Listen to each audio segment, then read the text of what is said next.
मैंने अभी ना थिंक की एक वीडियो देखी है और ये मैंने आधी देखी है, और इसको देखने के बाद ना मुझे हुआ कि यार ये तो वही बातें बोल रहे हैं जो मैं सुनता आया हूँ या जो मैं सोचता हूँ, मतलब एग्जैक्टली वही बातें बोल रहे हैं, बट मैं वो बातें कर नहीं सकता क्योंकि जाहिर सी बात है, अब ऑनलाइन आके आप हर हर बात तो कर नहीं सकते, कुछ प्रिकॉशंस लेने पड़ते हैं आपको अपनी बोलने पे। वैसे तो फ्रीडम ऑफ स्पीच होनी चाहिए, लेकिन ये क्या होता है भाई पाकिस्तान में, तो खैर रिजर्व रह के बोलना पड़ता है। तो ये वीडियो आप देखो, इसमें मैं जहाँ पे बोल सका वहाँ पे मैं ज़रूर बोलूँगा, लेकिन इनके मुंह से आप खुद सुन लो कि इन्होंने क्या बोला है इसमें। बैतुल मक़दस से तकरीबन 120 किलोमीटर दूर एक सेकंड, मैं ज़रा ना 1.5 कर देता हूँ क्योंकि आधे घंटे की वीडियो है। ये खातून तन्हा खड़ी हैं, जो नासिरा से कई दिनों का सफर पैदल तय करके बैतुल लहम के रेगिस्तानों तक पहुंची। नासिरा जो कि आज के शुमाली इजराइल में वाक़ है। ये खातून माँ बनने वाली हैं और ऐसी हालत में तो औरत घर में आराम करती है, उसके आसपास लोग होते हैं, तो फिर ये घर से दूर इस बयाबान में क्यों आई? जानते हैं ये कौन थी? हजरत मरियम अलैहिस्सलाम, जिन्हें अल्लाह बगैर बाप के बेटा अता करने वाला है। इलाके के लोग तरह तरह की बातें बनाते, इसलिए वो अल्लाह के हुक्म पर इस रेगिस्तान में आई, मगर वहां ना खाना था ना पानी। चलते चलते वो एक खजूर के दरख्त तक पहुंची। वो सख्त अजियत में थी, हिम्मत जवाब दे गई। जब दर्द शुरू हुआ तो उन्होंने कहा, काश मैं इससे पहले मर जाती। इतने में आसमान से एक निदा आई, और खजूर के दरख्त के तने को अपनी तरफ हिलाओ, तुम पर ताज़ा पकी हुई खजूरें गिरेंगी। मरियम अलैहिस्सलाम ने खजूर के दरख्त को हिलाया, खजूरें गिरी, भूख खत्म हुई, मुश्किल आसान हुई, और हजरत ईसा अलैहिस्सलाम की विलादत हुई। मगर मेरी ये डॉक्यूमेंट्री हजरत ईसा अलैहिस्सलाम पर नहीं, बल्कि मैं तो आपकी तवज्जो अल्लाह के उस हुक्म पर दिलाना चाहता हूँ जो उसने मरियम अलैहिस्सलाम को दिया। मरियम शदीद तकलीफ में थी, भूखी थी, कमजोर थी, उसके बावजूद अल्लाह ने हुक्म दिया कि मरियम खजूर के दरख्त को हिलाओ, तब खजूरें गिरेंगी। अल्लाह जिसने बगैर बाप के बेटा अता किया, वो बगैर दरख्त हिलाए भी तो खजूर दे सकता था, लेकिन अल्लाह ने दर्द की शिद्दत से तड़पती हुई मरियम को भी रिस्क हासिल करने के लिए मेहनत करने का हुक्म दिया। मगर हम क्या कर रहे हैं? देख सकते हो, बहुत अच्छी मिसाल दी है। सीधी बात है भाई, बिना मेहनत के पैसे अब अगर आने लग जाए तो इंसान फिर, या बिना मेहनत के अगर ख्वाहिशात पूरे होने लग जाए इंसान की सारी, तो इंसान फिर लेटा रहेगा और आलसी होता रहेगा और फिर वो कुछ भी करने के काबिल नहीं रहेगा। हर वक्त उसकी उम्मीदें बनी रहेंगी कि भाई ये जो है जाहिर सी बात है ऐसे हो जाएगा, इसके लिए मेहनत ही क्यों करूँ, तो वो उस पार्ट पे कभी मेहनत ही नहीं करेगा। सेठ लोगों को मुफ्त खिला रहे हैं, मेहनत ना करने का ट्रेंड सेट करते जा रहे हैं, हर दूसरे रोड पर दस्तरखान लगा रहे हैं, भूख बेच रहे हैं गरीब की, कारोबार अपना चमका रहे हैं, इंसानियत का नाम लेकर इंसान का ही तमाशा बना रहे हैं। ये मैं एक बात बताऊं, ये बात मैंने ना अपनी एक वीडियो में भी शायद पहले बोली थी कि ये जो चैरिटी ऑर्गेनाइजेशन है इनको चाहिए कि ये लोग इतने मतलब लजीज खाने दे, बकरे दिए, ये वो ऐसा वैसे ये सब ना रखें, बल्कि वो चीज़ रखे जो सिर्फ पेट भर दे। बट इनके कॉन्सेप्ट के हिसाब से कि वो भी नहीं रखना चाहिए जो इन्होंने बात की है। ये कह रहे हैं कि वो भी मत रखो, मतलब खिलाओ ही मत। अब उसमें ये इसलिए नहीं कह रहे कि ये खिदमत करने से मना कर रहे हैं, ये इसलिए कह रहे हैं क्योंकि उसके पीछे बहुत सारे लोग उससे अफेक्ट होके वो नेगेटिव इम्पैक्ट डाल रहे हैं इस शहर में। वो बातें तुम आगे सुन सकते हो। किसी को सेठ तो किसी को फर्जंदे पाकिस्तान बना रहे हैं। आप ठीक समझेंगे। इस वीडियो में मैं आपको बताऊंगा कि पाकिस्तान में खिदमत इंसानियत के नाम पर होने वाले तमाशों के पीछे वजह क्या है, मुफ्त के सजे दस्तरखानों की आड़ में होता क्या है, free IT, graphic, e commerce और एआई कोर्सेज करवाने वालों को मिलता क्या है, सालाना हाँ, ये क्या सीन है, मतलब चलो वो हो गया ना कि चैरिटी तो ये हो गया कि पैसा वाइट कर लेते हैं या उसमें से मार लेते हैं या फिर कुछ भी ऐसे करके हम सोच सकते हैं उसमें, बट ये आईटी वगैरह कोर्सेज करवाने वाले, इनका क्या सीन है, इनको क्या मिलता है? ₹2 की डोनेशन लेने वाले कुछ फलाही इदारे इंसानियत की फलाह के लिए काम कर रहे हैं या फिर बिजनेस? यहाँ पर एनजीओ जरूरतमंदों के लिए बनाई जाती है या फिर एनजीओ बनाने वाला खुद सबसे बड़ा जरूरतमंद होता है? हम साल में 800 अरब रुपए मुख्तलिफ खैराती। तुमने कभी भी एनजीओ वाले को कोई भी जॉब करते हुए देखा है? कोई भी एनजीओ वाला मुझे एक बात बताओ, बहुत सारे एनजीओ वाले तुम्हें नजर आएंगे कि वो फला काम कर रहे हैं, फला काम कर रहे हैं, फला काम कर रहे हैं। कभी तुमने ये देखा है कि उसने जब स्टार्ट किया था एनजीओ तो वो जॉब करता था, फिर उसने अपनी जॉब से पैसे जमा किए, फिर उसने फला गाड़ी ली, फला बाइक ली, फला बिजनेस डाला उस जॉब के पैसों से? कभी ये हुआ है? मैंने नहीं देखा इस तरह का ट्रैक। मतलब अब मैं यहाँ पे इल्जाम नहीं लगा रहा हूँ कि यार यो खा जाते होंगे, भाई प्लीज मुझे मारना मत। मैं ये कह रहा हूँ कि मतलब मैंने इस तरह से कभी प्रोग्रेस होते हुए नहीं देखी जिस तरह एक मिडिल क्लास आदमी प्रोग्रेस करता है, क्योंकि ऑब्वियसली एनजीओ वाला कोई रईस आदमी तो होता नहीं है, वो वाला वैसा रईस आदमी नहीं होता, मतलब वो एक मिडिल क्लास में से ही उठ के बनता है एनजीओ वाला। जैसे हमारे चीपा साहब हैं, जैसे हमारे ईदी थे, और भाई रिस्पेक्ट बटन ईदी के लिए, बहुत वाकई में बहुत फला के लिए उन्होंने काम किए, और जिस तरह से वो करते थे वो काफ़ी रिस्पेक्टेड है हमारे लिए। ठीक है, दूसरे हमारे जो हैं जीडीसी वाले हो गए, और भी हैं सिलानी वाले हो गए, इतने सारे नाम हैं। तो इनमें से जितने भी लोग हैं ना, उनकी कभी मैंने उस तरह प्रोग्रेस नहीं देखी उनकी अपनी लाइफ में फाइनेंशियली, जिस तरह मैं एक मिडिल क्लास आदमी को होते हुए देखता हूँ। अब इसका क्या रीज़न हो सकता है, ये क्यों होता है, ये क्यों होता है इस तरह? मतलब जैसे अब देखो, करता तो मैं भी हूँ, जैसे मैं रमज़ानों में जो है बॉक्सेस बांट रहा हूँ बिरयानी के, बट उसके अलावा मेरा अपना काम भी है जो कि उसके कई सालों पहले से मैं कर रहा हूँ, और वो सबको पता है कि मैं किस तरह उसमें प्रोग्रेस करते हुए जा रहा हूँ। तो इस तरह की प्रोग्रेस हमें कहीं और किसी और की नहीं नज़र आती। जो एनजीओस चला रहे हैं खासकर, उनकी तो बिल्कुल नज़र नहीं आती कि वो पहले जॉब करते थे, फिर उनका अब कैसे चल रहा है, अभी फिलहाल वो क्या कर रहे हैं, ये चीज़ हमें नज़र नहीं आती। उनका जो घर है उसके एक्सपेंसेस हैं, उनके बीवी बच्चों के एक्सपेंसेस हैं, खाना पीना नहीं होता, सिर्फ रहने की जगह होती है, बिल वगैरह होते हैं, और कपड़े वगैरह होते हैं, बहुत सारे एक्सपेंसेस होते हैं, ट्रैवल के खर्चे होते हैं, बच्चों के स्कूलों की फीस और कुछ भी होता है। तो ये सब कहाँ से पूरे हो रहे हैं? कभी ये किसी ने इनसे सवाल किया है ये कहाँ से हो रहे हैं? अब उसका वो जैसा भी जवाब दें, बट कभी ये ऑब्वियस क्वेश्चन तुम्हारे दिमाग में आया कि अगर ये सारा दिन इंसानी खिदमत करता रहता है और उसमें से कुछ भी नहीं रखता अगर ये, तो इसका घर कैसे चलता है? मतलब कुछ तो जॉब करनी चाहिए ना इसको, बस चला रहा है, बस सेट चला रहा है। तो ये चीजें बड़ी ऑफ लगती हैं यार इस चीज में। के पास शतरी काम करने को नहीं है तो वो फिर एनजीओ खड़ी कर लेता है। भूखमरी, गरीबी, इन लोगों ने इसको प्रोडक्ट बना के इसको सेल किया। आपको कैश के बदले में जो डोनेशन मिलता है, सबसे ज्यादा खपत उसके अंदर होती है। ट्रस्ट बनाकर आप बहुत सारे काम आसानी से कर लेते हैं, जिसमें एक ये वाला काम है, आखिर में ज़कात भी है। हाँ, बहुत सारे काम, ये बात तो देखो सच है। और इसका रेफरेंस मुझे बहुत सालों पहले एक मूवी थी शिवाजी द बॉस, मैंने वो मूवी देखी थी, उसमें बहुत ही डीप मैसेज था, डीप रेफरेंस था इस चीज़ का। मतलब था तो वो, मतलब मूवी का कोई मेन पार्ट नहीं था ना, वो प्लॉट था ना वो उसका ताल्लुक था मूवी के, मतलब किसी स्टोरी के उससे। वो जस्ट कह लो अगर ना भी होता वो पार्ट तो मसला नहीं था, बट वो जो चीज़ थी ना उस स्टोरी में, वो क्या थी, वो कहीं से ब्लैक का पैसा चुराता है, जो शिवाजी होता है वो चुराता है। अब चुराने के बाद वो क्या करता है, वो लोगों को, वो उस पैसे को किसी तरह से लॉन्डर करवाता है बाहर मुल्क, और बाहर मुल्क लॉन्डर करवाने के बाद कैश को, इस चीज का ध्यान रखना, कैश को करवाता है, ऑनलाइन नहीं करवाता, कैश को वो लॉन्ड्री करवाता है, मनी लॉन्डर करवाता है। कहाँ पे? बाहर मुल्क में। बाहर मुल्क में अलग अलग जगह पे अलग अलग अकाउंट्स में बांट कर वो पैसे भेज दिए जाते हैं। वो होते हैं कोई हजारों करोड़ों रुपए, वो अलग अलग अकाउंट्स में बांट कर भेजे जाते हैं, और फिर उनसे कहा जाता है कि आप ये इस ट्रस्ट के अकाउंट में भेजो, इस तरह सारे प्लेग के पैसे वाइट हो जाएंगे। समझे? इस तरह काम करती है ये चीजें। तो इस तरह से, मतलब इस तरह से भी ब्लैक का पैसा वाइट किया जा सकता है इससे। और मैं तुम्हें बताऊं, ताज्जुब की बात यह है कि जो बंदा ये काम करता है उसका अपना एक चैरिटी ऑर्गेनाइजेशन होती है, मतलब जिस कैरेक्टर की मैं बात कर रहा हूँ शिवाजी की, वो चैरिटी अकाउंट ही होता है उसका, जिसमें वो पैसे मंगवाता है ब्लैक का वाइट करके। वो अब उसमें प्रोटैगनिस्ट होता है, वो मंगवाता तो अच्छे काम के लिए, बट ये देखो ब्लैक का वाइट किस तरह से किया जा रहा है। पहले तो ये सिर्फ गरीबों तक महदूद था, मगर वक्त के साथ साथ इसमें जिद्दत आती गई, मांगना मजबूरी से ट्रेंड बन गया। और सबसे खतरनाक तब्दीली ये आई कि इस मांगने के ट्रेंड में वो सफेद पोश तबका भी शामिल हो गया जो पहले किसी के सामने हाथ फैलाना भी गुनाह समझता था। कुछ लोगों ने खुद को या सेठ को मसीहा बनाकर पेश किया, और उसका जरिया बनी टीवी स्क्रीन, जहां एनजीओ के करता धरता टीवी पर बैठकर पहले गरीब की बेबसी बताते, फिर अपनी एनजीओ या किसी सेठ के जरिए उसकी परेशानी हल करने का ऐलान करके खुद को हीरो बनाते। अब आप पूछेंगे कि ये होता कैसे है? चलिए। हेलो भाई, नाम नहीं लूंगा, कौन भाई? हाँ भाई, यार ये 1 करोड़ रुपए मांग रहे हैं, दे दूं? अच्छा दे रहा हूँ, ठीक है। याद आया कुछ? ये कहानी सुनाता हूँ। कराची एयरपोर्ट पर एफआईए के एहलकार अलर्ट थे। वो वेट कर रहे थे अमेरिका से आने वाली एक फ्लाइट का, क्योंकि उस फ्लाइट के लैंड करने से पहले ही अमेरिकन एजेंसी ने हुकूमत पाकिस्तान को एक ईमेल की थी, जिसकी वजह से पाकिस्तानी इदारे अलर्ट हुए। अमेरिका से आने वाली फ्लाइट कराची में लैंड करती है। मुसाफिर बाहर निकलते हैं। एफआईए के एहलकार अपने टारगेट को ढूंढने लगते हैं कि अचानक उनकी नजर उस शख्स पर पड़ी, और फिर एफआईए हुकाम ने समाजी कारकुन सारिम बर्नी को इंसानी स्मगलिंग के इल्जाम में हिरासत में ले लिया है। हुकाम के मुताबिक सारिम बर्नी को अमेरिका से कराची वापस पहुंचने पर हिरासत में लिया गया। जी हाँ, ये सारिम बर्नी ट्रस्ट के मालिक थे। सारिम बर्नी, जिन्हें एफआईए ने कराची पहुंचते ही गिरफ्तार कर लिया था, उन पर 17 बच्चों की स्मगलिंग का इल्जाम लगा। वही सारिम बर्नी जो गिरफ्तार होने से पहले मॉर्निंग शोज, रमजान ट्रांसमिशन में मेहमान खुसूसी हुआ करते थे। वो जिस तरह से बच्चों का उनका मामला था वो लेते थे। व्हाट द हेल भाई, जेफरी एप्स्टीन तो ऐसी बदनाम है, ये क्या बात हुई? किसी ने इमेजिन भी नहीं किया था कि सारिम बर्नी साहब पर यह इल्जाम भी लग सकता है। क्यों? क्योंकि सब उनको एक मसीहा ही मानते थे। ऐसा मसीहा जो बिछड़ों को मिलाता है, बच्चों की परवरिश करता है, गरीबों की हेल्प करता है, नेक दिल इंसान है। और हम ये क्यों मानते थे?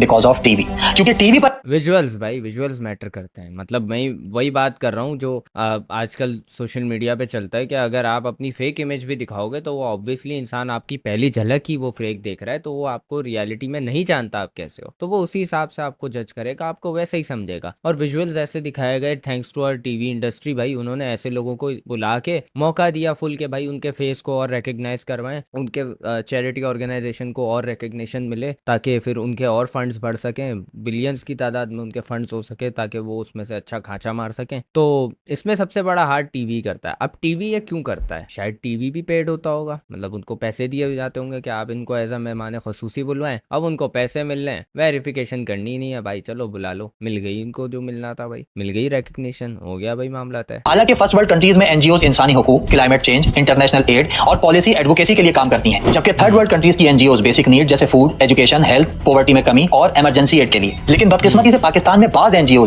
मनी लॉन्ड्रिंग, ब्लैक को white, terror funding, human trafficking, हथियारों, लाशों और ड्रग्स की स्मगलिंग में इस्तेमाल होती रही। अबे ये क्या हो रहा है? कोई मैयतें उठाने लगा, किसी ने फ्री कोर्सेज कराए, किसी ने गरीब की शादियां कराई तो किसी ने दस्तरखान लगाए, एक ने चावल खिलाए तो दूसरा कौरमा खिलाने लगा, तीसरे ने बीफ खिलाया तो चौथे ने बकरा, और बात शुतुरमुर्ग तक पहुंच गई। मत कर बेटा, मत कर। देखिए दस्तरखान मुझे नहीं पता, अगर वो लगानी भी है ना, बहुत सारी कच्ची आबादियां, आप चले मेरे साथ, वहाँ लगाने चाहिए। तो उन कच्ची आबादियों में तो होते होंगे या बहुत कम होते होंगे, लेकिन मुझे तो मोहम्मद अली सोसाइटी, गुलिस्तान जौहर, गुलशन इकबाल और बहादुराबाद, इस तरह के इलाकों में हाँ, मतलब अच्छे खासे वेल एस्टेब्लिश्ड इलाकों में मिलता है, जहाँ पे भाई इतने गरीब नहीं मिलेंगे, होंगे ऐसी बात नहीं है, सफ़ेद पोश लोग होते हैं, बट इतनी वसी तादाद में आपको नहीं मिलेंगे। वहाँ पे ऐसे लोग हैं कि वो अच्छी जगहों में जाके फैमिलीज के साथ खाना भी खाते हैं भाई, और कमाते भी हैं, इतना कमाते हैं कि वो कम से कम टाइम खाना खा सकते हैं वो। इन दस्तरखानों ने भी जब पेट भर दिए तो बंदा किस मकसद के लिए काम करेगा? हर बड़ी शाहरा पर ही दस्तरखान सजने लगे, कोई 5,000 लोगों को खिलाने का ऐलान करता तो कोई 10,000 अफराद को। रमजानों में तो ये तादाद और बढ़ जाती है, क्योंकि खाने में ब्लैक को व्हाइट करना बहुत आसान होता है। हाँ। मिसाल के तौर पर आपके पास एक शख्स आया, उसने नहीं, वो तो इजी सीन है, क्योंकि उसमें देखो सीधी सी बात है, उसमें कोई ट्रैक नहीं कर सकता। आपने बात करी कि भाई अब जो है 100 बंदे खाने आएंगे, आए 20 बंदे खाने, कौन गिनेगा? 1 2 3 4 5 6 7 8 9 नहीं। और ये तादाद जानबूझ के इतनी बड़ी रखी जाती है कि गिने ही ना जा सकते, मतलब हजारों में 10,000। अब कौन गिनेगा 10,000? 1 2 3 4 5 ऐसे कौन गिनेगा? और वो खा रहे हैं आके, खाने का ट्रैक कोई कैसे रख सकता है भाई? तो ऑब्वियसली बात है, वो एक चीज मॉनिटरेबल है ही नहीं। आप कुछ भी मशीनरी यूज कर लो, ठीक है, आप एंट्री, मतलब अनलेस आप एक चाहो तो आप एक एंट्री पॉइंट बना सकते हो जहाँ पे थंब लगा के एंट्री हो सकती है, लेकिन घपले करने वाला उसमें भी घपले कर देगा। वो थंब इतने ज्यादा लगवा देगा, एक बंदा 2 थंब लगाएगा, एक बंदा 4 थंब लगाएगा, करने वाला उसमें भी करेगा। तो ये एक ऐसी चीज है जिसको ट्रैक करना इम्पॉसिबल है। और यहाँ पे अब सेट किया जाता है कि 10,000 बंदा खा रहा है, लेकिन आपको कैसे पता कि 10,000 बंदा खा रहा है? दिखने को आप अगर 400 बंदों को एक साथ देखोगे, कभी आपको वो भी ज्यादा लगेंगे, तो उसको ही 10,000 बोल दिया करते होंगे। 10,000 बंदा कितना होता है? आइडिया है आपको कितना होता है? आपने शादी में 300-400 बंदों का हॉल भरा हुआ देखा होगा कभी, समझे? उसको अब आप 300-400 हॉल वाले को आप कर दो, पता नहीं कितना 200 टाइम्स कर दो, या पता नहीं ऐसे ही कर दो। सोचो मतलब कितनी तादाद होगी 10,000 बंदा, जिसकी ये दावा किया जाता है कि हम इसको खिला रहे हैं। अब ट्रैक तो कोई नहीं कर सकता, अंदाजे से तो नहीं पता चलता, तो कम ज्यादा हो जाती है आवाम, और कम ज्यादा हो जाती है तो उसमें डिशेज में भी खापा हो जाता है, उसमें बहुत चीजों पे खापा हो जाता है। मतलब ये काम ऐसी जगह पे किया जा रहा है जो चीज ट्रैकेबल है ही नहीं। दावा तो कुछ और किया जाता है कि भाई हम ये खिला, और जानबूझ के महंगी डिशेस क्यों रखी जाती हैं इसका भी पता है आपको। आप सोचोगे नहीं यार ये तो आवाम को अच्छा खिलाना चाह रहे हैं, मतलब ऐसी चीज जो कभी एक मेरे जैसे आदमी ने, मिडिल क्लास आदमी ने, या फिर कह लो बड़े आदमियों ने भी इतना रेगुलरली नहीं खाना कभी सोचा होगा कि उनको मिलेगा। मतलब ये हिरन का गोश्त, बकरे का, पता नहीं किस किस का रेगुलर तो वो भी नहीं खाते होंगे, बड़े लोग भी नहीं खाते होंगे इतना तो रेगुलर। वो आप वो चीज डेली खिला रहे हो। क्यों इतना कॉस्टली खाना बनाया जाता है कि पर पर्सन प्लेट जो है वो हजारों रुपए में चली जाती है, दिखाने के लिए कि कितना महंगा खाना जा रहा है। उसकी कॉस्ट जब लगाए बंदा कि भाई एक प्लेट जिसमें बकरे की सब्जी या पता नहीं क्या क्या उसमें डाला हुआ है, उसमें हजारों रुपए के, मतलब पता नहीं अच्छे खासे उसमें सी फूड्स, पता नहीं कौन कौन से खाने मौजूद है, और यही खाना 10,000 लोगों के लिए बनाया जा रहा है। तो अंदाजा लगा लो फिर कितना शो कराया जा रहा है यहाँ पे। मेरे अंदाजे से देखा जाए तो 25-30 लाख का तो शो करवाया जा रहा है, और सिर्फ ये एक दस्तरखान की बात हो रही है, या फिर उससे भी ज्यादा हो सकता है, आई डोंट नो। और ये सिर्फ एक दस्तरखान की बात हो रही है, ऐसे कई दस्तरखान लगते हैं। तो सोच लो अब कितना दिखाया जा रहा है, और खा कितने रहे हैं? क्या 10,000 खा रहे हैं? बिल्कुल भी नहीं। 1,000 भी खा ले बहुत बड़ी बात है। ज़्यादा से ज़्यादा भी कितने खा लेंगे? 2000। वैसे एक बात बताऊँ, ये भी इम्पॉसिबल है। 1500 2000 भी इनफ होंगे। मतलब आप कभी कॉन्सर्ट में गए हो, आपको अंदाज़ा हो जाएगा कि भाई 1000-1500 बंदा दिखता कैसा है अगर मौजूद हो एक जगह पे। तो ये कोई ईजी नहीं है। 10,000-15,000 बंदों को इकट्ठा करके एक जगह खड़े करना बहुत ज़्यादा आवाम होती है, और फिर उनको खिलाना, फिर उसकी मैनेजमेंट रखना बहुत कॉस्टली पड़ता है भाई ये। तो खैर लूप होल्स के जरिए या फिर कह लो ऐसी अनट्रैकेबल चीज़ का फ़ायदा उठा के काफ़ी यहाँ पे खापा मारा जाता है। इस बात से अग्री करो ना करो, लेकिन खापा इजीली लग सकता है। अब देखो, हम किसी की नियतों पे बात नहीं कर रहे, बट ये चीज़ जज करने वाली आराम से है। मतलब हमारे सामने चीज़ें ऑब्वियस है। अगर आपकी नियत है पेट भरने की, तो पेट तो दाल चावल से भी भरा जा सकता है। आप ये इतने मुर्ग मुसल्लम क्यों बना के खिला रहे हो लोगों को? ये भी तो बात है ना। अब आप बोलोगे गरीब है, अच्छा खा लेना चाहिए। अबे ये क्या बात हुई? गरीब टेस्ट के लिए खाता है कि पेट भरने के लिए खाता है? और अगर आप उसको टेस्ट इतना अच्छा दोगे तो वो तो रोज वहां आया करेगा। फ्री का इतना अच्छा टेस्ट मिल रहा है, तो आप उस बंदे को तो गरीब ही रहने दोगे। वो बोलेगा मैं क्यों काम करूं भाई, मैं तो ऐसे ही रहता हूँ, मुझे वो खिला रहा है, मैं जाके 3 टाइम वहाँ खा लिया करूंगा, पेट भर लूंगा, काम वाम मुझे करना नहीं है। इतना काम कर लूंगा कि भाई मैं जो है ना अपना चरस गांजा वगैरह ये सब पी लूँ, या फिर मैं जो भी अपना नशा वशा करता हूँ या तफरियाँ करता हूँ उसके लिए पैसे निकल जाए मेरे पास बस। तो यहाँ पे तो सीधी सी बात है, बंदों को जो है आलसी किया जा रहा है कि वो काम करने का मजीद सोचे ही नहीं। इंसान को जब भूख लगती है ना, तो वो कुत्ते की तरह फिर रगड़ता है अपने आप को कि भाई भूखा नहीं मरना मैंने। लोग शहर आने लगे, फ्लाईओवर्स, मैदान और नालों के पास झुग्गियां पड़ने लगी। बच्चे, मर्द और खवातीन भीख मांगते, और जब थक जाते तो किसी दस्तरखान पे बैठकर खाना खाते, क्योंकि गांव में तो सख्त मेहनत के बाद भी ये खाना नहीं मिलता। जबकि कराची में दिन भर आराम करो और 3 वक्त का लग्जरी खाना फ्री में। कभी बकरे की मंदी, कभी कौरमा, कभी फिश फ्राई और कभी बिरयानी। इन मुफ्त के दस्तरखानों के मेन्यू किसी 5 स्टार होटल के मेन्यू से कम नहीं थे, जहां मिडिल क्लास जाने से पहले 2 बार सोचता है। और मालिक बिल्कुल भाई बिल्कुल, मैं नहीं खा पाता यार बकरे का। मैं रेगुलरली मैं नहीं खा पाऊंगा भाई, मेरी फटके चार हो जाएगी। मैंने बीफ पता नहीं कब खाया होगा लास्ट टाइम, मुझे याद ही नहीं है भाई। मतलब हम भी इतने वो नहीं चलते लग्जरी यार। हम भी थोड़ा जो है अपने बजट के हिसाब से चलते हैं। आई मीन मैं कोई वो नहीं हूँ, अब लोअर मिडिल क्लास बंदा नहीं हूँ, मिडिल क्लास में ही आता हूँ मैं। लेकिन हम लोग भी अगर अफोर्ड इवन कर भी सकते हैं, तब भी हम सोचेंगे यार डेली ये चीजें खाने से। हम तो भाई पता नहीं अरसे बाद खाते होंगे ये सब चीजें भाई। भिखारी का मतलब होता था एक गंदे से हुलिये में मांगने वाला शख्स। आज सूटेड बूटेड लोग सिग्नल पर खड़े मांगते हैं। किसी फुटपाथ पर बच्चा अपना बेचने का सामान गिराए घुटनों में मुंह दिया बैठा मिलेगा। कहीं कोई मजदूर बेलचा पकड़े मांगता दिखाई देगा। कोई गोद में नीम बेहोश बच्चे को लेकर खड़ा नजर आएगा। कहीं औरत छोटी छोटी बच्चियों के साथ मांग रही होगी। हमने फ्री में खाना खिला खिलाकर इन भिखारियों का पूरा नेटवर्क इतना मजबूत कर दिया कि वो माफिया बन गया। पाकिस्तान में हर इदारे को ना एंड आयरनी इज, एक टाइम पे जो एनजीओ दावा मतलब खिला रहे हैं अभी इन सबको, ये इन्हीं के खिलाफ खड़े हुए थे। भिखारियों के मतलब जो भिखारियों का जो नेटवर्क है इसी के खिलाफ खड़े थे ये एनजीओ। टेस्ट दिखाने होते हैं। अगर कोई एनजीओ है तो एनजीओ को अगर अपनी फंडिंग को इंक्रीज करना है तो उसको नंबर्स बढ़ाने, फिर वो सोशल मीडिया पे स्पेंड करेगा, बजट लगाएगा। हाँ सोशल मीडिया मार्केटिंग करेगा, 500 को 5000 दिखाएगा, 5000 होता है ये सोशल मीडिया पे स्पेंड होता है। जैसे अब तुम्हें मैं चीपा साहब की बात बताता हूँ। चीपा साहब क्यों करते हैं इस किस्म की मार्केटिंग, मैं तुम्हें दिखा देता हूँ। अगर मैं अभी अपने इंस्टाग्राम पे जाऊँ और मैं सर्च करूँ चीपा साहब का मैं वेलफेयर सर्च करता हूँ। अब चीपा साहब के इतने से टाइम में मतलब जो है अच्छे खासे फॉलोअर्स गेन हो गए। वजह है कि चीपा साहब की जो फ्री की वीडियोस हैं वो वीडियोस वो बनाते हैं, बट कभी किसी ने सोचा कि इतनी बेइज्जती होने के बावजूद या फिर इतना जो है लोगों की तरफ से क्लाउन होने के बावजूद एक ऐसा पर्सन जो कि बहुत रिस्पेक्टेड है वो ये सब करने से रुक नहीं रहा, बल्कि उस चीज को वो और अच्छी क्वालिटी में कर रहा है। क्यों? क्योंकि उससे फॉलोअर्स बढ़ रहे। अब मैं देखो यहाँ पे कोई इल्जाम नहीं लगा रहा हूँ, क्योंकि ऑब्वियसली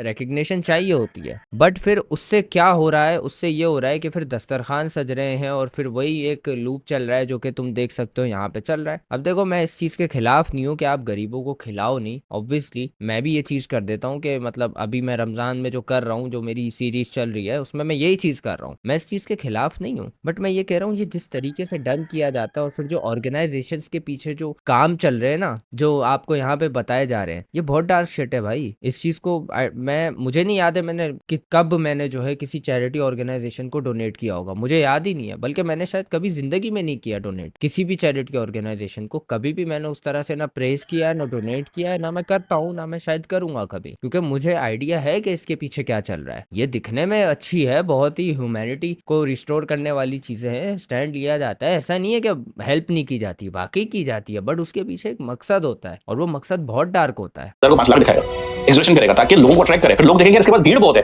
ये सही चल रहा है, इसको दे दो। ये तो आप जानते हैं कि सबसे ज्यादा दस्तरखान कराची में लगते हैं, लेकिन क्या ये आप जानते हैं कि कराची पाकिस्तान का सबसे कम गरीब शहर है? जी हाँ, बलूचिस्तान, कोहिस्तान, डेरा गाजी खान, मुजफ्फरगढ़, भावलपुर, हरनाई, किला सैफुल्ला जैसे ये सारे जो है ना, ये मैंने अपने याद है एक वीडियो में मैंने एक्नॉलेज किए थे नाम। तो ये सबसे ज्यादा गरीब ममालिक, ओह सॉरी, सबसे ज्यादा गरीब शहरों में ये आता है। सिंध के इलाकों में या शहरों में ये आता है भाई, सबसे गरीब। ऐसे इलाके जहां 60 से लेकर 90% तक गुर्बत है, वहां आपको ये मुफ्त के दस्तरखान नजर नहीं आएंगे। कभी सोचा है क्यों?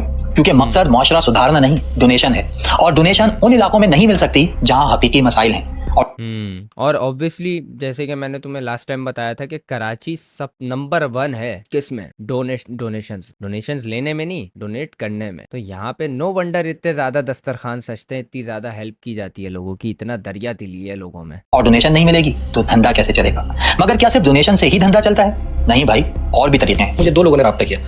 बहुत चीजें होती हैं और अभी तुम्हें मैं नहीं बोल रहा भाई, मैं नहीं बोल रहा, तुम खुद सुनोगे अभी। और वो रब्ता इस बुनियाद पर था कि चूंकि आप सहाफ़ी हैं और आपके बहुत सारे लोगों से ताल्लुकात होते हैं, लोगों को लगता है कि पता नहीं सहाफ़ी क्या कुछ नहीं कर सकता। तो मुझे बाकायदा जो मुख्तलिफ ट्रस्ट होते हैं उनकी एक फ़हरिस्त भेजी गई और मुझे एक साहब ने कहा कि किसी कॉल सेंटर के पैसे आने, और वो पैसे करोड़ों में, 25-30 करोड़ रुपए उन्होंने बताया। तो उन्होंने कहा कि वो पैसे आप जो है, आप किसी ट्रस्ट का जो आपके जानने वाले हैं, आप वहाँ पर उनके अकाउंट में वो पैसे उतार दें। तो होगा ये कि जब वो ट्रस्ट के अकाउंट में आते हैं ना, टैक्स से वो मुस्तस्ना होते हैं, तो वो फिर आप अपना कमीशन रख लें, जो ट्रस्ट है वो अपना कमीशन रख लें। और वो कमीशन नहीं था, बल्कि वो ये बात थी कि अगर 10 करोड़ रुपए आ रहे हैं तो 5 करोड़ तो उस ट्रस्ट के हो गए, और बाकी जो 5 करोड़ रुपए होंगे वो हम आप आपस में तकसीम कर लेंगे। इस बंदर बांट में सोसाइटी का तो कोई ऐसा फायदा ही नहीं। होता है, बिल्कुल ऐसे ही होता है, एग्जैक्टली यही चीज है। और इसको बोलते हैं ब्लैक को व्हाइट करना। अगर किसी शख्स ने खैराती इदारा खोलना है तो उसको चैरिटी सर्टिफिकेट लेना पड़ता है, और ये बहुत मुश्किल काम है क्योंकि उससे पहले एनजीओ की रजिस्ट्रेशन जरूरी है। ये एक एनजीओ की रजिस्ट्रेशन एप्लीकेशन है। इसमें आप देख सकते हैं कि ये कहां कहां जाएगी। CTD, special branch, SP office और असिस्टेंट कमिश्नर ऑफिस, ये इदारे उस शख्स की छानबीन करेंगे। और फिर एनजीओ के रजिस्ट्रेशन से लेकर चैरिटी सर्टिफिकेट लेने तक Sindh charity commission, social welfare department, assistant commissioner, मुताल्लिका police station, home department, FBR समेत मजीद कई इदारों की स्क्रूटनी से गुजरना पड़ता है। और ये सारे इदारे अपने अपने तौर पर इन्वेस्टिगेट करके किसी शख्स को एनजीओ खोलने के लिए चैरिटी सर्टिफिकेट देते हैं। ये एक बहुत लंबा प्रोसीजर है अगर मेरिट पर हो तो, वरना मैं यही चीज बोलने वाला था कि क्या ये चीज इतनी ऑथराइजेशन से होती है, इतनी सीधी तरीके से हो जाती है जितना आप एक्सप्लेन कर रहे हो। खैर यार, यहाँ पे मेरी जबान बहुत बंदी हुई है भाई। हमें कहा गया कि एक एनजीओ है उसकी पॉलिसी बना दें। हमने कहा ठीक है। अभी हम पॉलिसीज बना ही रहे थे, वो एनजीओ रजिस्टर्ड ही नहीं थी, और वो 13 दिन बाद चैरिटी कमीशन का सर्टिफिकेट लेकर आ गया वो शख्स। हैं? कैसे यार, इतना अच्छा लॉ काम कर रहा है हमारा, इतनी जल्दी हो गया सब कुछ भाई, यार सल्यूट है भाई। मुमकिन ही नहीं है 18 से 20 दिन में आपका काम हो जाए। यानी आज भी एनजीओ खोलने के लिए जो सबसे जरूरी है वो है पैसा। असल में ये कानून का मसला नहीं है, क्योंकि यहाँ कचरा जमीन पर फेंकने की सजा क्या है इसका भी कानून की किताब में लिखा हुआ है। मसला निजाम का है। ये तो है, कानून फॉलो करने वाला नहीं है यहाँ पे। हमारा निजाम ही करप्शन पर खड़ा है। आप ड्राइविंग लाइसेंस बनवाने जाएं तो वो ड्राइविंग टेस्ट के बाद, बिल्कुल, ये सबसे इजी मिसाल है कि अगर आप पाकिस्तान के लॉ को कोसते हो ना, तो भाई ये याद रखना कि आपका ड्राइविंग लाइसेंस कैसे बना है। मिलता है या पैसा खिलाने के बाद, ये सब जानते हैं। और सोचिए, जब कोई शख्स एनजीओ बनाने के लिए ऊपर से नीचे तक रिश्वत देगा तो वो उस एनजीओ से कमाने के लिए क्या कुछ नहीं करेगा। और ऐसा शख्स जो एनजीओ बनाने के लिए इतनी रिश्वत दे रहा है वो इसलिए कि सोसाइटी बेहतर कर सके।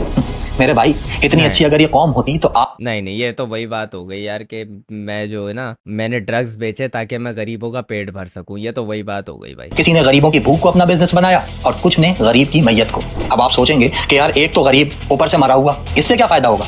मेरे भाई, बहुत फायदा है। जब कैमरा मीडिया का लगा होता है, जितना बड़ा इवेंट होता है, और उसमें जब भागती दौड़ती कोई एम्बुलेंस आती है, तो आपके अजहान में ये बात नक्श हो जाती है कि ये काम करने में बहुत अच्छे लोग हैं, ये सबसे पहले पहुंचते हैं। हाँ। ये जो सिर्फ सबसे पहले हाँ, ये तो भाई मतलब पहली ह्यूमन की जो है वो जजमेंट होता है। सही बात है। पहुंचते हैं ना, तो ये आपके बैक माइंड में कहीं ना कहीं चल रहा होता है। जब डोनेशन का वक्त आता है तो फिर वो चीज दिमाग के पिछले हिस्से से अगले हिस्से में आती है। आप कहते हैं कि मैं पैसे इसको दे दूं। एक पेशेंट को ले जाने के लिए आपस में लड़ पड़ती है, अस्पतालों के बाहर एम्बुलेंस वालों के झगड़े होते हैं, नेगोशिएशन होती है। आपको अगर इंसानी बेरहमी का नजारा करना हो तो जाएं, किसी का प्यारा जब उसका इंतकाल हो जाए, वो डेड बॉडी ले जाने के लिए जब वो बाहर एम्बुलेंस वाले से बात करें उस बंदे। हाँ, और मजे की बात, अगर यही कोई जख्मी हो ना तो उसको ले जाने के लिए आपको एम्बुलेंसेस को पैसे देने पड़ते हैं, और अगर आप पैसे नहीं दोगे एम्बुलेंस वाला आपको गालियां बकेगा। इसका प्रूफ एक बहुत बड़ा था, चीपा की एम्बुलेंस के साथ अभी वाकया हुआ था। एक बंदे ने वीडियो रिकॉर्ड की, वो बंदा चीपा का जो ड्राइवर था वो 1500 के लिए लड़ रहा था कि भाई नहीं, मैं इससे कम नहीं लूंगा। वो औरत बोल रही थी कि इसको ले जाओ इमरजेंसी के केस है, ये वो बोल रहा है नहीं, जब तक आप पैसे नहीं दोगे मैं नहीं लेके जा रहा, इसको उतार लो यहाँ से। इस तरीके से वहां पे बहस चल रही थी। मतलब वो जख्मी हालत में था, वो बंदा जिंदा था लेकिन उसकी हालत ऐसी थी कि वो बस जाने ही वाला था। तो उसने बंदे ने वीडियो बनाई सामने और उसने एक्नॉलेज करवाया कि देखो ये वीडियोस बनाते फिरते हैं और फिर इनकी हरकतें देखो ड्राइवर्स की, इस तरह से ये ट्रीट करते हैं आवाम को। फिर आसपास वाले लोगों ने 1500 दिए थे, फिर वो गया था। समझ रहे हो? मतलब इस तरह से इंसानी खिदमत की जा रही है। और ये सिर्फ मैं एक ऑर्गेनाइजेशन की बात नहीं कर रहा हूँ, मैं याद रखना भाई, मैं सिर्फ एक की बात नहीं कर रहा हूँ यहाँ पे, मैं इस पूरे सिस्टम की बात कर रहा हूँ जो चल रहा है।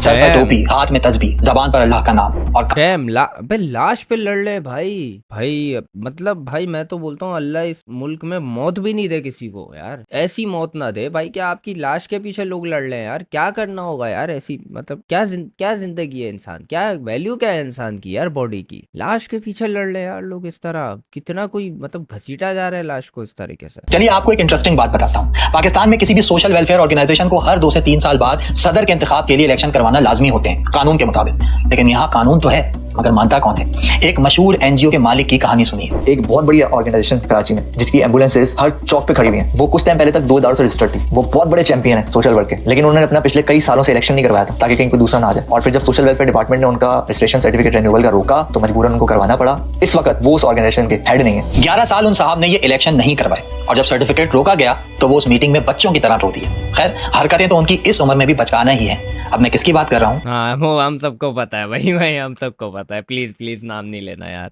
ये आप खुद समझदार हैं, लेकिन हम सबसे ज्यादा समझदार तो वो हैं जो शुरू से लेकर आज तक एक एनजीओ के जनरल सेक्रेटरी हैं। सदर बनते तो सीट जाने का खतरा था और उनके इदारे में सदर है कौन ये तो कोई भी नहीं जानता, क्योंकि पूरा इदारा उन्हीं के गिर्द घूमता है। असल में पाकिस्तान में एक बहुत बड़ा मसला है शख्सियत परस्ती। यहाँ मेरिट, तहकीक, क्वालिटी, श्योरिटी, ट्रांसपेरेंसी की कोई वैल्यू नहीं। मिसाल के तौर पर सत्ता, मतलब यहाँ पे ये कह लो कि एनजीओज में जो ये कह रहे हैं ना कि मतलब सदर के उसके लिए इलेक्शन होते हैं हर 2 साल बाद वाला सीन, जो भी मुझे समझ आया इनकी बात सुनने के बाद, वो चलता है। डोनेशंस जो होते हैं ना वो चैरिटी से ज्यादा ना इंसान की जो पर्सनैलिटी होती है ना, जो उस ऑर्गेनाइजेशन को रन कर रहा है उसके फेस पे दिए जाते हैं डोनेशंस सबसे ज्यादा। कि मतलब इस बंदे को देख के लोग ज्यादा अट्रैक्ट होते हैं, ये बंदे का बात करने का तरीका, पेश आने का तरीका बहुत अच्छा है, लोग बड़ा इंस्पायर होते हैं और लोग बड़ा हेल्प करते हैं फिर लोगों की। सही है, तो फेस पे ज्यादा चलता है काम। सत्तार एक छोटा सा सहाफी जो काम करते करते प्राइम टाइम एंकर बन गया, उसकी फेस वैल्यू बन गई। अब सत्तार प्रोग्राम तो कर रहा है मगर साथ साथ वो परफ्यूम भी बेचेगा, कपड़े बेचेगा, मुर्गी, कट्टे, चूरन, अंडे बेचेगा और आवाम खरीदेंगे। इसलिए नहीं कि वो प्रोडक्ट अच्छा है, बल्कि इसलिए क्योंकि वो सत्तार का प्रोडक्ट है। आजकल तो ये इश्तेहार भी चल रहे हैं कि आप मुझसे 5 सूट खरीदो, मैं आपकी फैमिली को कॉल करूंगा, क्योंकि बेचने वाले जानते हैं कि हम शख्सियत परस्त कौन है। यही चीज देखते हुए कुछ एनजीओ के मालिकान ने प्रोफाइल बिल्डिंग पर काम किया। सोशल मीडिया की टीम्स, मतलब वही जो अभी हम बात कर रहे थे ना कि मतलब ये क्यों हरकतें की जा रही है, ये क्यों इस तरह की वीडियोस बनाई जा रही है, जब सब लोग उनको मजाक उड़ा रहे हैं। सब बात ये नहीं है, उनको फर्क नहीं पड़ता मजाक उड़ा रहे हैं, उनको ये दिखता है कि एक्नॉलेजमेंट मिल रही है भाई, लोग पहचान रहे हैं, बिल्डिंग हो रही है, फेस वैल्यू बन रही है भाई। रखी गई, डिजिटल मार्केटर्स भर्ती हुए, महंगे ड्रोन और कैमरे खरीदे गए, भारी तनख्वाहों पर कैमरामैन आए और ये सब कुछ किसके पैसे से हो रहा था? ज़कात। एंड इवन एक्टर्स भी आते हैं कई बार, मतलब वो जो एक्टर्स मुझे अपीयर हुए हुए दिखते हैं ना उन वीडियोस में, उनको मैंने बाकायदा वो जो मेट्रो टीवी होता था या फिर कोई पुराने समा के ड्रामा होते थे, एक्सप्रेस न्यूज होता था ना, उस पे जो ड्रामे आते थे, शब्बीर तो देखेगा ये वो, उसमें जो एक्टिंग वाले मतलब पार्ट होते थे ना, उन पार्ट्स में वो एक्टर्स एक्ट करते थे, जिनको मैं अभी यहाँ देख रहा हूँ। मतलब स्ट्रगलिंग एक्टर्स वहाँ पे काम कर रहे होते हैं उनके पास, वो मतलब प्रोफेशनल एक्टर्स हायर करते हैं भाई, फुल वहाँ पे काम चल रहा है अच्छा वाला। एक बहुत नॉन ऑर्गेनाइजेशन का जो है वो पर्सन, वो कह रहा है मैं 20,000 लोगों को आईटी की ट्रेनिंग दे रहा हूँ, ठीक है, कराची की सिर्फ बात कर रहा हूँ। दूसरा कह रहा है कि मैं 4 लाख लोगों को दे रहा हूँ। गवर्नर कह रहा है मैं 25,000 लोगों को दे रहा हूँ। हाँ ये इंटरेस्टिंग पार्ट है इसमें, शायद ये आईटी वाला सीन बता रहे हैं, ठीक है। तीसरा कह रहा है मैं इतनों को दे रहा हूँ। अगर इतने आईटी के स्टूडेंट्स निकल रहे हैं कराची से तो फिर कराची में इतनी बेरोजगारी क्यों? भाई इस पे चंदा अच्छा मिलता है, ड्राइव अच्छी मिलती है, रमजान आ रहा है मियां, अब भाई आईटी का नाम इस्तेमाल करना पड़ेगा। अब आईटी के जनाब बड़े बड़े खूबसूरत लोगों ने कैंपसेस बना दिए, क्या निकल रहा है उसमें से? 6 महीने 4 महीने के डिप्लोमा के बाद लड़के क्या करते हैं? यानी आप कर क्या रहे हैं? इतना हैवी इन्वेस्टमेंट आ रही है इसके ऊपर, मैं तो इन्वेस्टमेंट कहूंगा, सदका, ज़कात, उसके बाद क्योंकि स्किल की कमी है, नॉलेज की कमी है, नॉलेज बेस नहीं है हमारे पास इसका। जब प्रोफाइल बिल्डिंग शुरू हुई तो यहीं से कुछ सेठ भी मंजरे आम पर आ गए। वो लोग जो कभी कैमरे के सामने नहीं आते थे, बाकायदा कंटेंट बनाने लगे। सदका, ज़कात, माली इमदाद की आड़ में पर्सनल ब्रांडिंग शुरू हो गई और फिर ऐसे कई जानते ही होगे तुम क्या बोल रहे हैं ये। चेहरे मसीहा के तौर पर सामने आए, जो हाथ मिलाने पर, कहानी सुनाने पर, डांस करने पर, सलाम करने पर लाखों रुपए देने लगे। और इस तरह कमाने की जगह लोगों ने मांगने पर फोकस कर लिया, क्योंकि जब मिडिल नो वंडर भाई जीतो पाकिस्तान इतना क्यों पॉपुलर और लोग क्यों जाना चाहते हैं वहाँ पे इतना। आप किसी बाइक वाले के साथ जा रहे हो, मैं किसी को डिस्क्रिमिनेट नहीं कर रहा, लेकिन वो आपके साथ 5 मिनट के सफर के बाद आपको बिजली के बिल, घर का किराया वगैरह दिमाना शुरू करते हैं। हाँ वो आपसे एक्सपेक्ट कर रहा है कि आप उसको एक्स्ट्रा टिप दोगे। आप किसी रिक्शे में बैठो, वो 10 मिनट बाद बता देगा कि बच्चा बीमार है, बेगम बीमार है, ये वो XYZ। तो मांगना जो है ना हमारे यहाँ कॉमन हो गया। सेठ अकेला नहीं आता, सेठ के पीछे उसका पूरा कारोबार वो इसलिए नहीं बता रहा कि वो आपसे एक इमोशनल सपोर्ट वो करता है, एक्सपेक्ट करता है। वो इसलिए बता रहा है कि वो आपसे फाइनेंशियल सपोर्ट एक्सपेक्ट करता है। देखो टिप दे देनी चाहिए, टिप का कॉन्सेप्ट यहाँ पे वैसे होना चाहिए, ऐसी बात नहीं है। हमारे यहाँ रेस्टोरेंट्स वगैरह यहाँ पे कहीं पे भी टिप का कॉन्सेप्ट नहीं है, बट अगर आपको कहीं किसी की सर्विस अच्छी लगे ना तो टिप देनी चाहिए जरूर। आप 10 रुपए दो, 20 रुपए दो, जितने भी दो आप दो जरूर भाई, सही है। लेकिन मांगने का इतना सीन हो गया है ना, टिप देना आप चिढ़ होती है देने में, सीधी बात है। आप वो सर्विस दो कि बंदा खुशी से आपको दे, ना कि आप जो है ऐसे उससे मांगो या दे दो यार, ये ऐसे नहीं होता। आप जब काम कर रहे हो ना मेहनत से, तो आपको मांगना नहीं चाहिए किसी से। आपकी मेहनत बताएगी कि आप ये डिजर्व करते हो या नहीं। खड़ा होता है, उसकी पूरी तशहीर हो रही होती है कि अब सेठ जो भी काम करता हो, यानी आपको शायद लगता हो कि करोड़ 2 करोड़ बहुत बड़ी डोनेशन है, वो बहुत छोटी सी डोनेशन है, क्योंकि उसके बदले में जो मार्केटिंग उसकी हो रही है ना, वो तो पता नहीं अगर मार्केटिंग कंपनीज को हायर करने जाएगा कितने करोड़ रुपए लग जाएंगे। हर जगह पे सेठ साहब पहुंच जाते हैं, सेठ साहब खिला रहे हैं, सेठ साहब करोड़ रुपए बांट रहे हैं, सेठ साहब घर बांट रहे हैं, सेठ साहब दे रहे हैं। सेठ साहब भुखमरी के लिए, गुर्बत के लिए इंडस्ट्री क्यों लगाते हैं? सफर यहाँ से शुरू होता है तो फिर वो आगे जाके सियासत में तब्दील होता है। सेठ साहब जो है वो एक ऐसा आउटलेट क्यों नहीं खोल देते जहाँ पे 50 रुपए में जो है कपड़े बेचने शुरू हो जाए?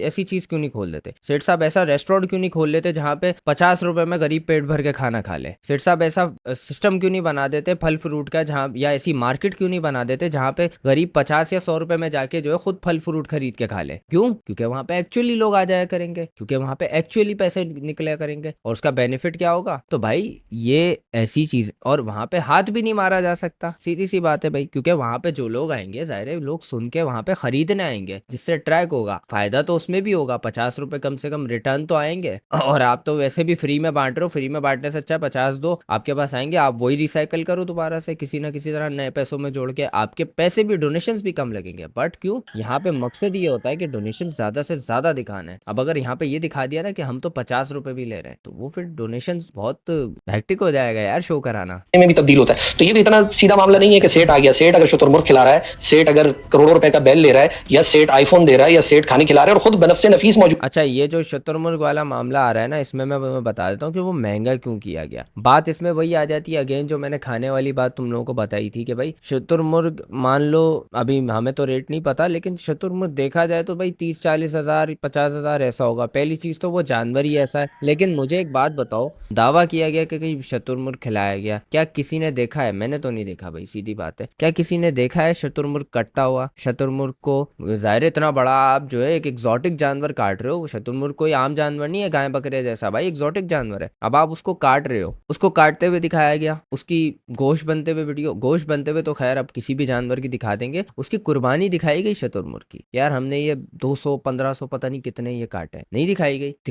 कैसे दिखाते? थे ही नहीं भाई, एग्जिस्ट ही नहीं करते भाई। ये सिर्फ एक शोशा छोड़ा गया। मतलब आप मुझे खुद बताओ, शुतुरमुर्ग वाली मीम कितने लोगों ने देखी है, लेकिन क्या शुतुरमुर्ग का क्लिप किसी ने देखा है अभी तक? कोई भी बंदा। चलो मैं यहाँ पे सर्च कर लेता हूँ, चलो हम तो ऐसे इल्जाम नहीं लगाने वाले, मैं यहाँ वेरीफाई करने के लिए सर्च कर देता हूँ। शुतुरमुर्ग को इंग्लिश में क्या बोलते हैं?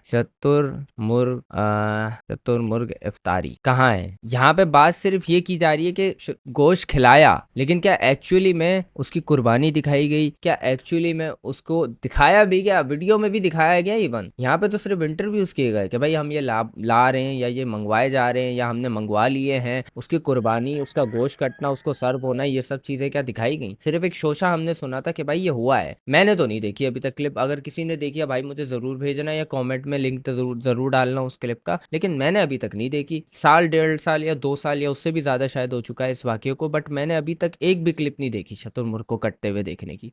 ऊपर से ड्रोन उसको शूट कर रहा है, एक कैमरा दाएं एक कैमरा बाएं, किरामन कातिबीन की तरह आगे पीछे से हर चीज की रिकॉर्डिंग हो रही है। तो इसका मतलब यह है कि वो उससे अपने कोई बहुत और मकासद हासिल करना चाहता है। कवाकिब नहीं, इसको चलो हम इस तरह भी कवर अगर कर लें कि वो डोनर्स को वेरीफाई करने के लिए या और डोनर्स को अट्रैक्ट करने के लिए किया जा रहा है, ताकि और इंसानी खिदमत की जा सके, तो ये भी हम सोच सकते हैं। एम्बुलेंस में लिखा होता है कि खिदमत इंसानियत हमारा अवलीन फरीजा है, या फिर बराए साले सवाब फला फला फला, तो उनको साले सवाब का तो कारोबार है। मुझे बता दें कोई एम्बुलेंस आप जो वो चैरिटेबल तरीके से आवाम के चंदे को लेकर मुफ्त में चला रहे हो, लोगों के पैसेंजर्स को आप मुफ्त में ट्रांसपोर्ट कर रहे हो, कोई एक दिखा दें मुझे। नहीं बड़ा बेहतर अगर वो चल भी रहे ना मतलब चंदे पे जिसकी आप बात कर रहे हो ऑर्गेनाइजेशन की, वो पैसे लिए बगैर नहीं आते भाई, फ्री में नहीं देते कोई भी सर्विस, पैसे लेते हैं भाई वो इस चीज के। पाकिस्तान में कई फलाही इदारे हैं जो खैरात पर चलते हैं और कामयाब चल रहे हैं। हाँ। 38 अरब रुपए की फंडिंग शौकत खानम की है। द सिटीजन फाउंडेशन पाकिस्तान का सबसे बड़ा डोनेशन पर चलने वाला स्कूल जिसकी फंडिंग तकरीबन 10 अरब रुपए है। इसी तरह इंडस हॉस्पिटल, SIUT, इन इदारों को चलाने के लिए भी तो अरबों रुपए लगते हैं, मगर जानते हैं ये कौन देता है? कोई नहीं जानता। वो भी तो कोई सेठ ही है ना भाई। हाँ, उनकी उस तरह से वीडियोस कभी आपको नहीं दिखेंगी, उनके कभी इस तरह से नमूने आपको नहीं दिखेंगे, वीडियोस नहीं दिखेंगी, अटेम्प्ट नहीं दिखेगी अपने आप को रिकग्नाइज करवाने की, क्योंकि उनको उस चीज की लालच नहीं है यार। आप ऐसा क्या मतलब वो नहीं करना चाहते कि इंसानी खिदमत करना चाहते हैं भाई, सीधी बात है, लेकिन उनका ये तमाशा नहीं नजर आता हमें कि हम जी आज फला खिला रहे हैं, हम आज आपको हाथी का गोश्त खिलाएंगे, हम आपको कुत्ते का गोश्त खिलाएंगे। ये हरकतें नहीं की जाती फॉर क्लाउड, ये ऑब्वियसली ये सब क्लाउड के लिए किया जाता है। ये जो आप वीडियोस देखते हो उल्टी सीधी जिस साहब की बात हो रही है, ये क्लाउड के लिए किया जाता है, ये सब कुछ क्लाउड के लिए होता है भाई। भूख और गुर्बत को मुआशरे से खत्म करना होता तो ये हर साल अपनी रिपोर्ट में ये बता रहे होते कि हमने फला इलाके का दस्तरखान बंद कर दिया है, क्योंकि उस इलाके से हमने गुर्बत खत्म कर दी, ये जितने गरीब लोग थे उनको रोजगार लगा दिया। अगर इनका मकसद बेटरमेंट ऑफ द सोसाइटी ही होता तो इनकी हर साल की राशन ड्राइव में कमी आनी चाहिए थी। इन ऑर्गेनाइजेशंस ने तो मांगने वालों और गरीबों की तादाद को कम करना था ना भाई, मगर ये तो हर साल बताते हैं कि पहले से बड़े पैमाने पर खाना खिलाया। पिछले साल जिस इलाके में 500 लोगों को राशन दिए, इस साल उसी इलाके में 1000 लोगों को राशन बांटे। मतलब जरूरतमंद और भिखारी कम होने के बजाय बढ़ रहे हैं, और ये चाहते भी यही हैं, क्योंकि अगर भूख और गुर्बत खत्म हो गई तो ये क्या करेंगे? ऑब्वियसली भाई बहुत अच्छी वीडियो है, बहुत अच्छी एक्सप्लेनेशन है, एंड वेरी सैडली मैं यहाँ पे कुछ कह नहीं सकता, मैं बोलना तो बहुत कुछ चाहता हूँ, बट यार आई एम चलो बाउंड। क्या पता नहीं क्या रिएक्शन है सामने से, क्या मुझे फेस करना पड़े, क्या मुझे जो है मतलब क्या बात चले जाए मेरी गलत, क्या इम्पैक्ट नजर आ जाए मेरा कि मैं क्या बोलना चाह रहा हूँ या मैं इल्जाम लगा रहा हूँ किसी पे। बट देखो ये जो मैंने ये बात पहले भी बोली थी कि भाई ये चीज चाहिए ट्रस्ट ऑर्गेनाइजेशंस को कि भाई ये आदतें बिगाड़ना आप खत्म करो यार, लोग आप सिर्फ जरूरत पूरी करो, ना कि आप लग्जरी बनने लग जाओ, आप वो चीज करने लग जाओ जो कि भाई जरूरी भी नहीं है। बकरे का गोश्त खाना किसी गरीब की जरूरत नहीं है। बकरे का गोश्त मैंने नहीं खाया, मुझे याद नहीं है लास्ट टाइम मैंने बकरे का गोश्त कभी, ईद में ही खाया होगा भाई, बकरा ईद में ही खाया होगा, मतलब नॉर्मली मैं भी नहीं खाता भाई बकरे का गोश्त, गाय का खा लिया होगा चलो मान लेते हैं, बट बकरे का यार, फिर हिरन का आ जाता है, पता नहीं कौन कौन से टिक्के, पता नहीं कौन कौन से कबाब, पता नहीं क्या क्या चीज है। ये गुर्बत मिटाना नहीं है भाई, ये गुर्बत को ग्लैमराइज करना। आप अगर गरीब हो आप आओ, आपको हम लग्जरी करवाएंगे यार, आप पैसे अफोर्ड नहीं कर सकते क्या हुआ, आप आओ यहाँ पे खिलाते हैं उसको दबा के, खिलाते हैं आपको दबा के। फिर इसमें जो फेस वैल्यू वाली मार्केटिंग वाली बात है वो भी बहुत ही एक्यूरेट बात, मैंने ये बात पहले ही कही थी कि भाई फेस वैल्यू बनाई जा रही है अपनी, क्यों बनाई जा रही है? ताकि और डोनर्स अट्रैक्ट हो, ताकि और कस्टमर आए। बेसिकली ये डोनर्स जो है ये कस्टमर्स, खैर ऐसा नहीं है कि हम इस पूरे सिस्टम को ही करप्ट बोलें या हर डोनेशन करने वाले को हम जो है गलत बोलना शुरू कर दें, या सारी ऑर्गेनाइजेशंस को हम जो इसी तरह जज करना शुरू कर दें, क्योंकि हम ये जो बातें कर रहे हैं ना हम वो बातें कर रहे हैं। देखो पहली चीज तो जो हमें नजर आ रहा है वो वाकई ऑफ सीन है, ऐसा नहीं है कि मतलब मैं यहाँ पे सिर्फ जो है ऐसे ही बोले जा रहा हूँ, ये जो है ऐसे ही बोले जा रहा है, नहीं, कुछ तो ऐसी बात है जो हो रही है, और ऐसी पकड़ में भी आई है चीजें कि ये हो रहा है, और इंडिकेट भी होता है कि भाई ये हो रहा है। लेकिन ये है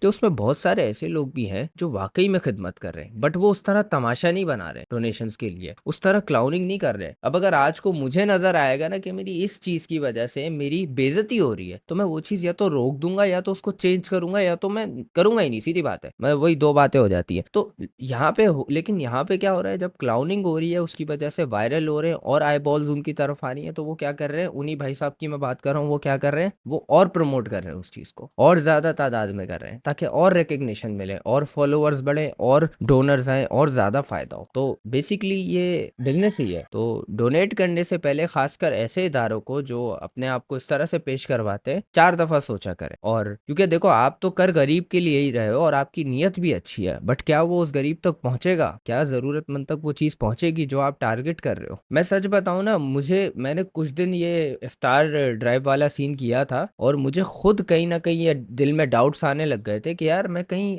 आदत तो नहीं बिगाड़ रहा लोगों की। हालांकि मैं कोई इतनी बड़ी क्वांटिटी में नहीं कर रहा कि पूरा कराची कवर हो जाए, मैं एक कह लो उसका पोर्शन भी कवर नहीं कर रहा, मैं एक इलाके का इतना सा पोर्शन भी कवर नहीं कर, बट मैं ये सोचने लग गया कि यार अगर मैं रेगुलर बेस पे ये करता रहूंगा तो मैं कहीं आदत तो नहीं बिगाड़ ला लोगों की। मैंने अपने दोस्त से भी पूछा, मैंने कहा यार इससे आदत तो नहीं बिगड़ेगी लोगों की? तो कहता है नहीं यार तेरी नियत तो ये है ना। मैंने कहा नहीं, मेरी नियत भले जो भी हो, बट एक चांस बढ़ सकता है ना यार, लोग रिलाय करने लग जाएंगे कि कुछ लोग आते हैं वो इस तरह से बांटते हैं, और वैसे भी तुझे दिखता है कि इफ्तारी कितने लोग करवाते हैं, तो इससे कहीं आदत तो नहीं बिगड़ेगी। तो इस चीज पे हमारी काफी जो है डिस्कशन चली, और मेरा एंड में यही डाउट रह गया कि इसको इतना ऐसा नहीं बनाना चाहिए कि मतलब अगला रिलाय करना शुरू कर दे। इसीलिए मैं डिफरेंट जगहों में जाके बांटता हूँ, एक जगह नहीं खड़ा हो जाता, क्योंकि अगर मैं एक जगह खड़ा हो गया ना तो सारे वहां आके मुझे एक्सपेक्ट करेंगे कि अब ये इतने बजे आके इधर बांटे। सब अपने काम धंधे छोड़ के वहां खड़े हो जाया करेंगे, बोलेंगे एक लड़का आता है वो इतने बजे आके इधर बांट दिया करेगा। इसलिए मैंने जगह चेंज करना शुरू कर दी, ऐसी जगह पे जाने शुरू कर दिया जहाँ पे शायद लोगों को मेरी आदत नहीं होगी कि ये रोज इधर आता है। डिफरेंट डिफरेंट जगह जाने लग गए, जैसे मैं कभी अपने कह लो 10 किलोमीटर दूर जा रहा हूँ, कभी 1 किलोमीटर दूर जा रहा हूँ, कभी पीछे ही गली में बांट रहा हूँ जिधर मेरी दुकान है, कभी उसके आगे जाके बांट रहा हूँ, कभी बहुत ही दूर जाके बांट रहा हूँ। मतलब इस तरीके से करना शुरू कर कि लोग ना हमारी आदत ना डालें। भले अब हम इतनी सी तादाद में कर, लेकिन हमने कोशिश ये की कि हम ऐसे करें